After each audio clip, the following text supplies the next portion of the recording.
정도만 알 수 있고 식물이 실제로 그렇지는 우리가 확인해봐야 돼요. 우리가 1반은 100kPa이고 1mB는 100Pa 0.2kPa예요. 이거는 한번 이건 2학기 때 될게요. 이 문제는 이거는 압력 전환하는 거니까. 이건 그냥 단위가 미리바가 너무 알고 있어요. 이거는 단위는 고단위는 한번 계산하는 것들은 우리가 포차의 중요성이라는 거는 여기서 이 포차는 그러니까 식물이 증산하는데 상대 속도보다는 작물이 공기 중에 수분을 방출하는 포차가 더 중요하다. 그 이유는 같은 상태 수라도 온도에 따라 포차가 다르기 때문이다 얘기를 했잖아요. 그러니까 포차와 사실은 그러니까 포차로 베퍼 프레셔 디피시티와 수분 부족보다 어떻게 보면 같이 움직여요. 그거는 거의 같다 이렇게 해요. 왜냐면 0.13은 곱하면 되잖아요. 같이 움직이잖아요. 사실은 우리가 이거 볼게요. 그러면 14도에서 여기가 15도에서 상대 수적 80%고 포화 수중량이 10.6에 실제 수중량이 뭐예요? 얘가 들어가면 2.1이 나오잖아요. 그럼 포차가 2.1이 나오죠. 여기요. 그 사이가. 그 다음에 30g 80도에다가 30g에 80%에 그러면 5.6이 나오죠. 그러면 얘가 이 차이가 5.6이 되죠. 여기. 우리가 포차의 중요성에서 얘기를 할게요. 건구 온도가 30도씨예요. 이렇게 30도씨예요. 30도씨인데 포화 습도가 그러면 쭉 올라가면은 27.2가 포화 습도가 되죠. 상대 습도가 80%로 가요. 이렇게 80%가 여기 선이 있잖아요. 이게 습공기 선이거든요. 우리가 이거 보고 사이클로매틱 차트라고 해요. 사이클로매틱 차트라고 하는데 아마 오늘은 안 될 것 같고 다음 시간에 사이클로매틱 차트에 대해서 좀 설명을 할 건데 사이클로매틱 차트가 보게 되면은 이렇게 하면 80%가 이렇게 돼요. 80% 올라갔어요. 이게 80%죠. 그러면은 얘가 어떻게 돼요? 천내의 절대 습도가 이렇게 찍히면은 21.6g이죠. 그러면은 이렇게 또 올라가요. 포화 습도는 얼마예요? 27.2g이죠. 그럼 차이가 얼마예요? 우리 5.6g의 차가 나타나죠. 수분 부족의 차이가 나타나죠. 그 다음에 건구 습도로 볼게요. 여기는 낮은 옷이 건구 온도가 15도예요. 습도가 80%예요. 여기서 절대 습도가 얼마예요? 8.5g이죠. 이거 100% 채워지면 어떻게 돼요? 10.6g이죠. 얘가 같은 습도인데 포차는 수분 부족분은 2.1g이 나죠. 그러면 얘가 더 건조한 거예요? 얘가 더 건조한 거예요? 이 정도 얘하고야 차이가 2.1g 나오잖아요. 그러면은 식물체가 증산을 못할 확률이 높아요.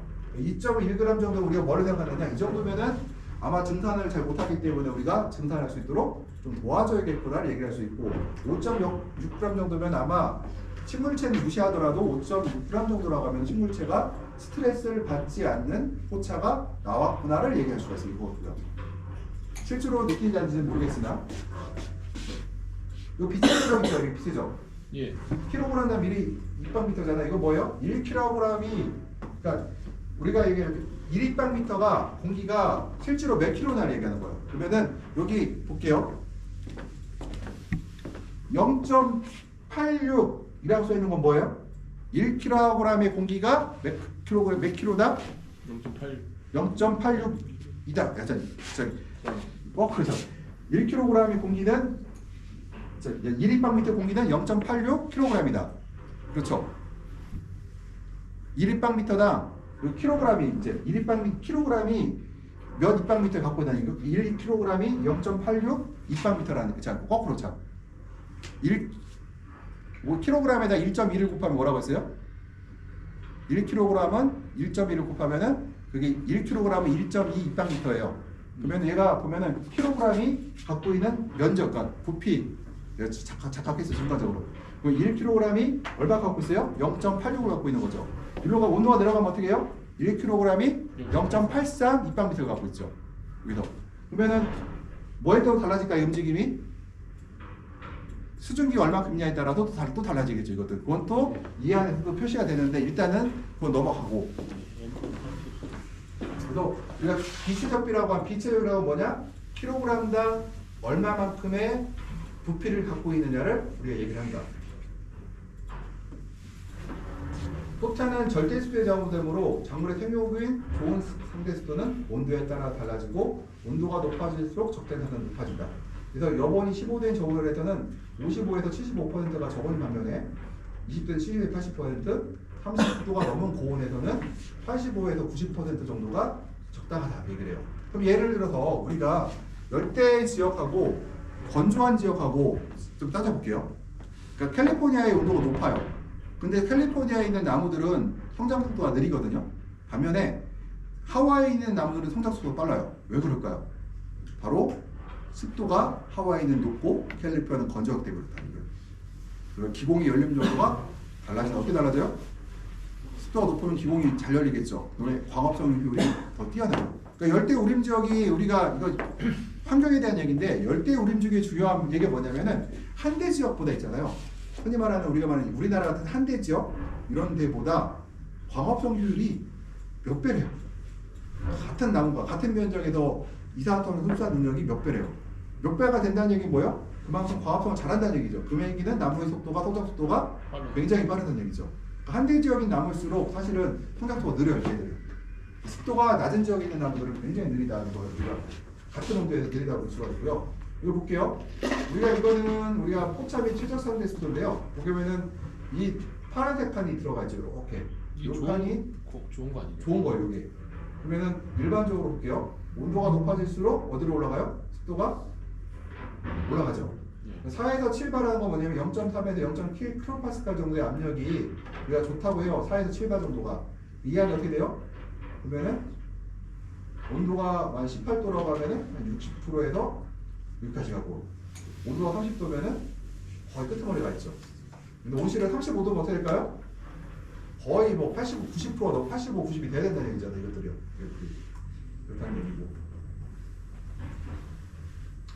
요것도 보시려면은 우리가 이 녹색이 정상이 좀 좋은 거고 노란 게 조금 안 좋은 거고 빨간 게 되게 안 좋은 거거든요. 근데 여기서 그러니까 이게 이제 HD라고 표시된 거잖아요. 수분 부적분이 HD라고 표시된 건데 이 입방 밑에다 그램이고 항상 그 단위는 저런 온실이 있을 수가 없다. 우리 온실에는 저렇게 죽었다 깨어서 저렇게 만들 수가 없어요. 절대로 만들 수가 없어요. 언제부터 언제까지?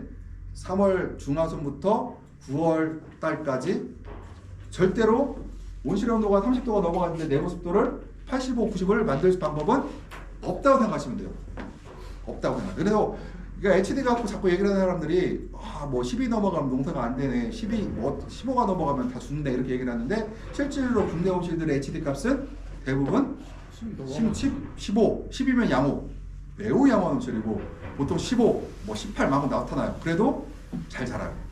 뭐냐 사람이 저 HD 값이 높다 하더라도 우리가 식물의 증산량을 줄여주는 개념이 있어요. 그리고 그걸 보고 우리가 베이퍼 프레셔 디퍼런스라고 해요. 그러니까 수증기 압력 차이. 아까 수증기 압력, 아까 말했던 VPD는 뭐예요? 수증기 압력의 결함 정도잖아요. 얼마큼 부족한데 실제로 우리가 운영할 때는 베이퍼 수증기압의 차이. 누구와 누구의 차이일까요? 그러면은 수증기압이 누구의 수증기압과 누구의 수증기압을 얘기할까요? 외부와 내부인가요? 아니, 잎과 공기의 수증기압 차이. 그러니까 잎과 공기의 수증기압 차이를 우리가 실제로 식물이 느끼는 것들. 아까 온도가 높아지면 수증기압이 올라가요, 내려가요? 올라가죠.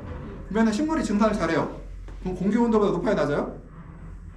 낮죠? 증산을 잘하면. 그러면 그 얘기는 뭐예요? 잎의 수증기압이 올라가요, 내려가요? 온도가 낮으니까 잎의 수증기압은 떨어지겠죠.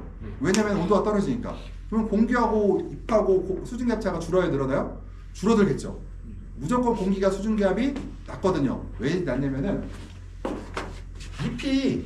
잎은요 기공을 얘기해요. 기공은 수증기압이 어때요? 100%의 수증기 갖고 있죠.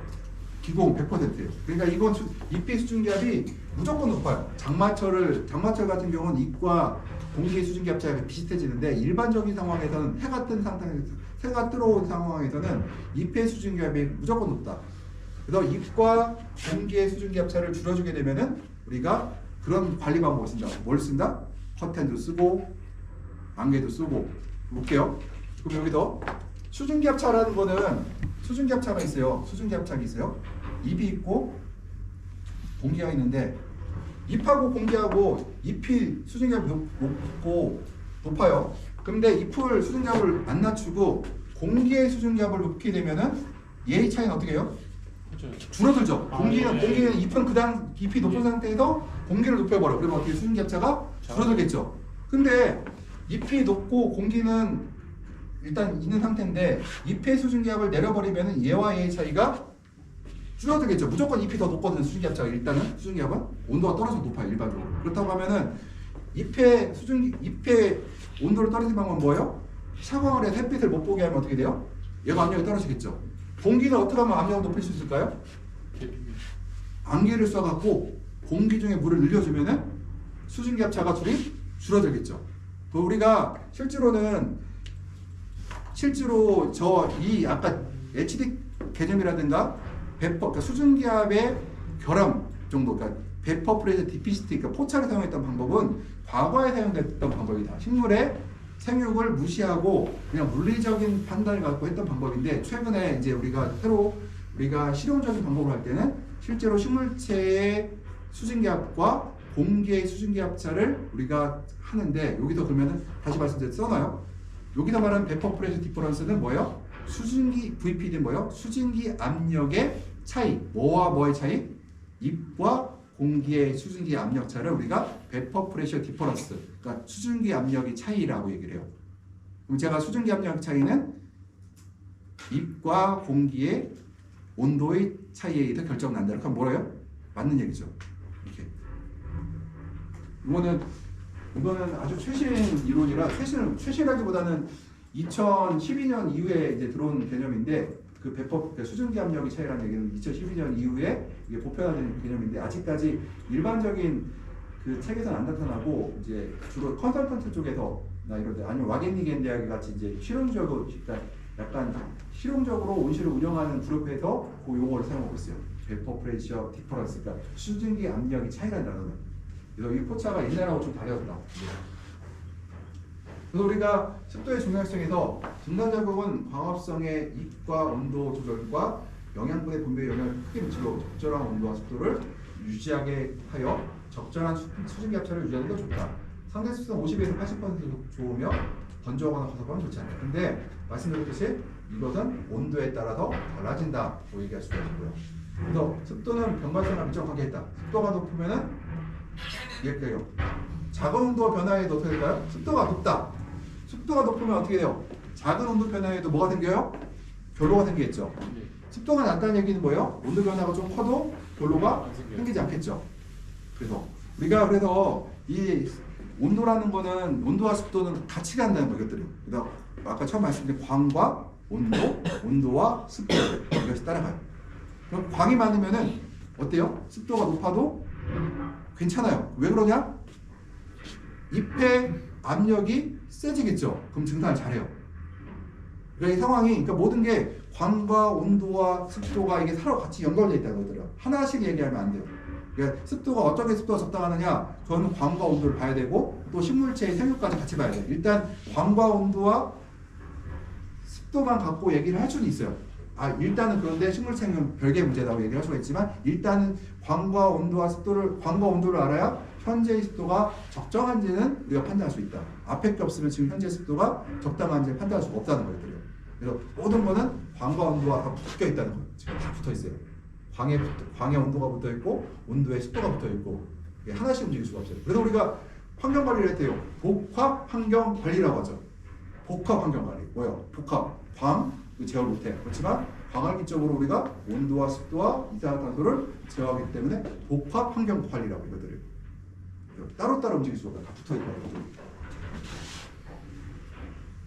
우리가 이제 습도와 생육에서 이제 이게 꽃가루가 나오는 작물들이 있어요. 뭐가 있을까 대표적으로 딸기라든가 그다음에 토마토라든가 파프리카라든가 있어요. 오이는 있을까 없을까? 오이는 꽃가루가 오이 꽃가루 있어요 없어요? 오이 있어요. 근데 오이는 꽃가루 문제가 없어요. 왜 없을까? 꽃가루와 아무 관계 없어요. 오이는 수정 아니지? 오이는 수정하면 큰일 나요. 예. 오이에 벌이 붙었다. 그러면 오이 다 버려요. 그냥 비상품성 오이야. 좀 팔 수가 없는 오이가 돼버려요. 오이는 일단 꽃가루 문제 없어요. 토마토와 파프리카와 딸기, 호박 같은 경우도 다 연관이 있다는 거예요. 그러면은 꽃가루가 묻혀서 수정이 잘 안 되거나 변형과가 생긴다. 이게 일단은 과습하게 되면요 꽃가루가 이게 뭉쳐요. 뭉치게 되면 어떻게 될까요? 얘들이 수분을 못 하겠죠. 뭉쳐 있으면. 그리고 꽃가루는 영양분이 많을까요, 적을까요? 많아요. 단백질이 많고 거기에 단백질도 있지만 꽃가루가 그 안에 꿀도 들어있잖아요. 그럼 뭐예요? 단백질도 있고 탄수화물도 있어요. 그리고 습도까지 높았다. 그럼 뭐가 붙어요? 거기에? 곰팡이가 붙겠죠. 그래서 잿빛곰팡이가 올 확률이 매우 올라간다. 꽃은 잿빛곰팡이에 굉장히 취약한 구역이거든요. 그래서 또 이건 뭐예요? 그럼 습도와 연결되면 뭐가 연관돼 있어요? 그러면은 곰팡이병과도 연관돼 있죠. 이것들이요. 그리고 증산이 잘 안 되므로 양분의 흡수가 적고 과합성이 늦다. 이건 뭐냐면은 우리가 장마철에 이런 일이 발생을 해요. 장마철에 수증기압차가 너무 약해지거든요. 왜냐면은 햇빛이 없다는 얘기는 햇빛이 안 들어와요. 그럼 공기의 온도에서 식물체 체온이 올라가는데 결론은 뭐냐? 공기의 온도와 식물체 체온의 온도차가 작다. 그 얘기는 뭐예요? 거의 같다. 햇빛이 안 들어오기 때문에 차이가 없거든요. 그럼 그때 뭐예요? 습도는 공기 습도와 기공의 습도가 비슷해지게 장마철이면 그러면 차이가 없어지죠. 그러면은 증산을 안 해요. 증산을 안 하거나 적게 하면은 어떻게 돼요? 양분의 흡수가 안 되겠죠. 양분의 흡수가 안 된다는 얘기는 토마토나 파프리카나 고추에서 백법성과 나올 수 있다는 얘기가 되고 생장점이 약해질 수 있다는 얘기가 나와요. 그러면은 양분의 흡수가 안 되고 그 다음에 흡수가 안 될 뿐만 아니라 기공에서 그 이산화탄소의 뭐라 하죠? 순환이 잘 안 되기 때문에 광합성 효율이 떨어지게 돼요. 근데 생식장이 잘 안 된다는 건 뭐냐면은 우리가 습도가 어제 누가 이제 물어봤더라고요. 여기서 생식생장과 영양생장 설명해줄게요. 아주 이거 간단하게. 생식생장이 뭐냐? 꽃이 많이 피고 나무에 비해서 극단적 생식을 얘기할 때는 꽃에 비해서 그러니까 나무 세력이나 잎의 크기에 비해서 꽃과 열매가 많은 것이 우리가 극단적 생식이라고 해요. 이거는. 반면에 나무가 막 이렇게 두꺼워지고 잎이 이만해지면서 꽃이 안 피고 열매가 생기지 않는 걸 우리가 극단적 영양생장이라고 그래요. 그러니까 우리가 꽃과 잎과 줄기의 비율인데 꽃이 많으면은 생식생장, 잎이 많으면은 영양생장인데 예를 들어서 이런 부분 있죠. 내가 토마토하고 파프리카를 키우고 있는데 실수로 화방을 벌을 안 써가 벌이 죽은 걸 몰라 벌이 없는 걸 몰라서 수정을 안 시켰어. 그럼 열매가 착화 안 됐겠죠. 근데 잎은 그대로죠. 그럼 이걸 어디로 쪽으로 할까요? 영양생으로 가겠죠. 근데 내가 이럴 수도 있어요. 봤는데 세력이 좀 강한 것 같아서 이파리를 다 따버리고 꽃이 너무 따다 보니까 꽃보다 잎을 너무 많이 잘라서 딱 보니까 꽃이 더 많은 것 같아. 정상도보다 잎보다 꽃이 더 많은 것 같아. 그건 뭐예요? 생식으로 돌아버린 거죠. 내가 잎을 영양생장인 것도요. 내가 이파리를 확 훑어버리면은 생식으로 바뀌어요. 그러니까 영양과 생식 차이가 뭐냐? 생식기관이 많으면 생식생장이고 영양기관이 많으면 영양생장. 영양기관이 뭐예요? 잎을 말하는 거고 생식기관은 꽃과 열매를 말하는 것들이에요. 그러면은 여기서 보통 일반적으로 습도가 높게 되면은요 영양생장으로 간다고 그래요. 건조하면은 생식생장으로 한다고 하고요. 그럼 여기서 이제 볼게요. 가을과 봄인데 3, 4월 달에는 일반적으로 우리가 토마토나 파프리카들이 생식생장으로 가려고 해요. 왜 그럴까요? 햇빛이 많고 건조하니까. 근데 10월 달 가면은 10월, 11월 달 넘어가면은 나무들이 영양으로 가려고 그래요. 왜냐? 광은 부족해지고 습도는 문 닫기 시작하면 습도가 올라갈 거 아니에요. 그래서 습도는 올라가 버리니까 그때는 생식생장으로 영양생장으로 가려고 그래요. 그럼 장마철은 어떻게 할까요? 장마철은 애매한 게 온도가 너무 높아갖고 온도가 높으면 생식으로 가거든요. 근데 분명히 장마철에 습도도 높고 온도도 높은데 온도가 더 지나치게 높을 수가 있어요. 그러면은 이때는 극단적 세력이 약해지면서 꽃이 또 많이 피는 경우도 있어요. 그런데 장마철은 예외인 게 일단은 그때는 너무 뜨겁거든요. 온도가 높으면 생식으로 가고 온도가 낮으면 영양으로 가는데 일반적으로. 근데 장마철에는 굉장히 온도가 높은 시기거든요. 그때는 우리가 시원하게 생각하지 그때 온도가 무지하게 높아요. 야간 온도가. 그러면 과습할 경우에는 일단은 영양제로 하니까 꽃색이 얇아지고요. 꽃이 작아지고 꽃받침이 뒤로 제껴진다고 하는데 이거 토마토 얘기예요. 꽃받침이 뒤로 제껴져야 열매가 규정화가 나오는데 이게 벌어지지 않으면 열매가 잘 착과도 안 되더라도 착과가 돼도 열매가 작은 것들이 나와요. 그 다음에 잎이 작고 잎에 칼슘 부족이 나타나고 왜냐? 양분의 흡수가 안 되니까. 그 다음에 생산량이 적어지고 곰팡이병이 많고 난방이 많아진다는 거는 일단은 이거는 개념이 좀 다른데 우리가 현열과 자멸 때문에 수분 매출을 해서 난방을 둬야 된다는 문제점이 있어요. 이거는 근데 다른 오해 소지가 있어서 이건 지워놓으세요. 나중에 이거는 잊고 있다가 다음번에 다른 얘기와 같이 들어야 돼. 이거는 잘못하면 헷갈리게 돼. 일단은 맨 마지막 건 지워라. 일단은 우리가 습도가 높아지면은 이런 나쁜 점들이 발생한다는 거예요. 건조한 경우에는 우리가 시골채가 너무 건조하잖아요. 흔히 말해서 VPD가 극단적으로 높아버리거나 이렇게 되면은